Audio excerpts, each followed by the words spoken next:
Hello, my name is Jack Hertvik, president of SIA of Northern Ohio, and today I'd like to spend some time talking about non-resident licensing.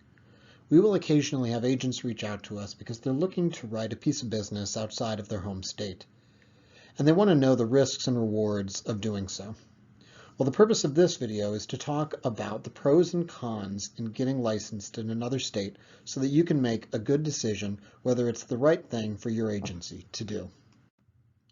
The pros to getting licensed in another state are pretty simple. First, you earn more revenue because you're writing more business. Second, you've got a better client experience. You've got a client that's looking to you to help them, and you're able to do so. And last, you're expanding your prospect pool. By going into another state, you've got a large number of people that you've got access to insure that you didn't have access to before. The cons as to whether you want to get licensed in another state are a bit more complicated.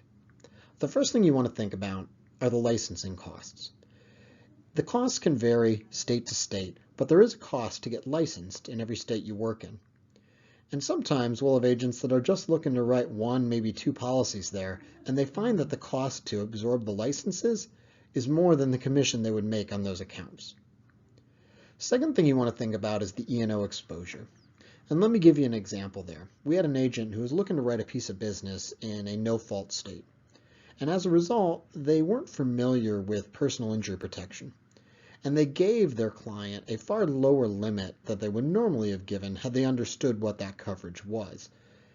They did not end up having an E&O claim, but there was definitely an exposure there in the event of a claim. The other things you want to think about are compliance.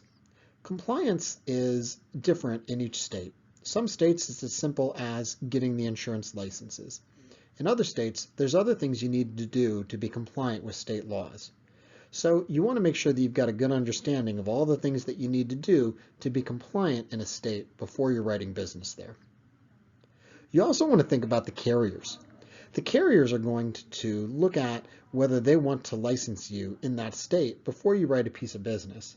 And there are several reasons that they might not want to do that.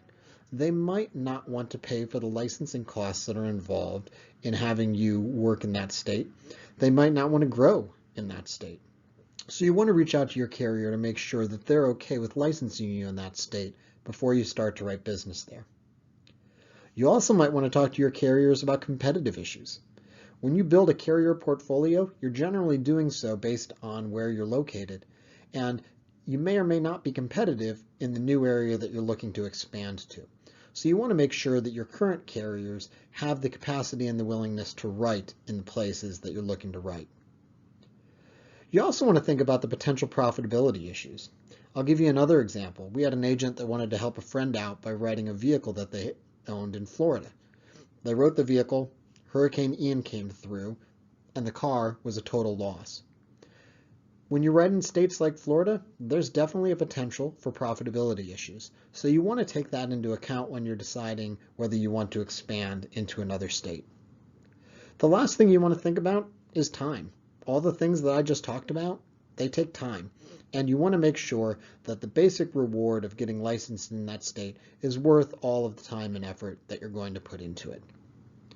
With all that being said, there are a lot of great reasons that you might want to expand into another state. And if you decide that it's best for your business to do so, let's talk about the how. One of the first things you want to do is consult NIPR.com. There, they've got a list of the fees associated with the license for each state. It's very easy to navigate, and you can figure out what your costs are for the license that you're looking to get. You also want to consult with your carriers. You're going to confirm that they're willing to license you in that state and confirm that they've got an appetite to write in that state so that you're not wasting your time.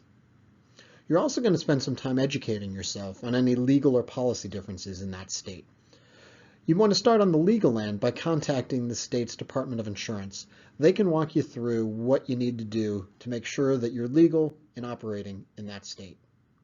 From a policy standpoint, you want to spend some time talking to other agents that are in that state or underwriters that might be working in that state that have a familiarity with the policy differences. You can also spend some time online doing some research on the basic differences that happen in that state. You're going to also spend some time doing just a basic analysis to make sure that the money and time earned is worth it. Think about what you want to write in that state and what your capacity is to write in that state, and make sure that it's worth it.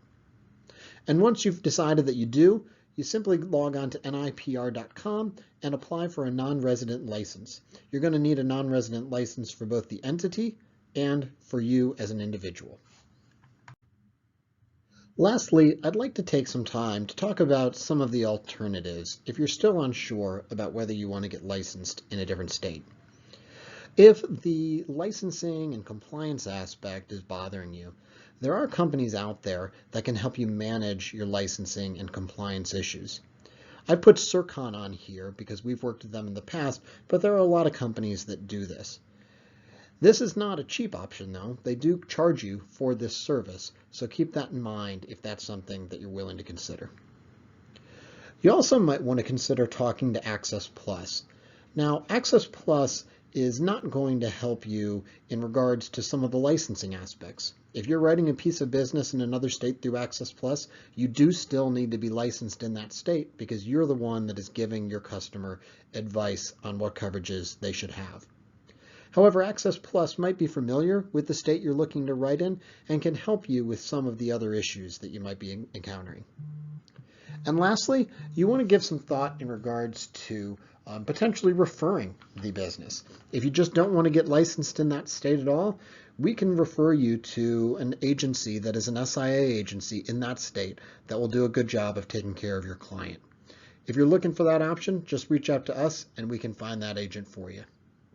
So thank you for taking the time to listen to this. If you have any other questions or would like to discuss this further, reach out to somebody at SIA of Northern Ohio and we can help. Thanks for taking the time to listen.